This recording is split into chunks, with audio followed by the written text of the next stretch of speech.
Ce vendredi 26 août est marqué par le retour musical, très attendu, de Mylène Farmer avec son single À tout jamais, titre composé par Yoann Lemoine alias Woodkid.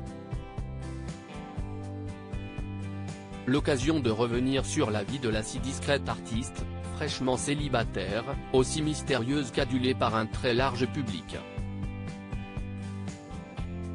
Notamment cette folle anecdote, la fois où la chanteuse et interprète de Désenchanté a été giflée par une bonne sœur.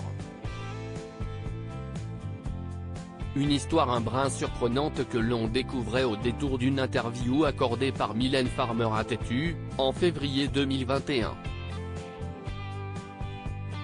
Une rare occasion où l'artiste s'était confié.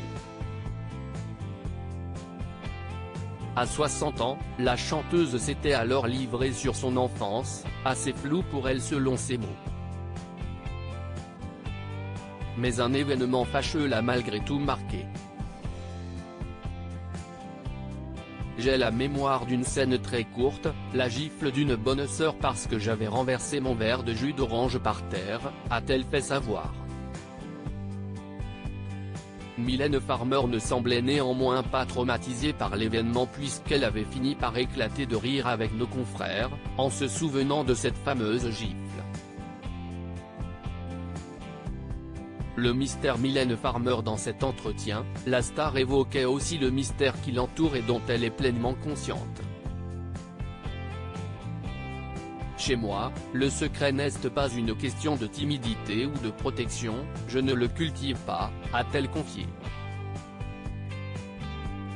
Aussi loin que je m'en souvienne, j'ai toujours considéré le secret comme étant mon sanctuaire.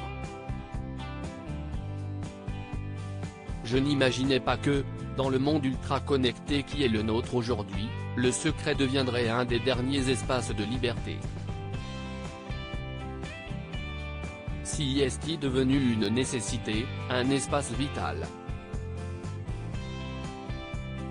Une déception sentimentale après 20 ans d'amour. Ce grand retour musical de la chanteuse intervient peu de temps après une déception sentimentale, connue il y a quelques mois. Après 2 décennies d'amour.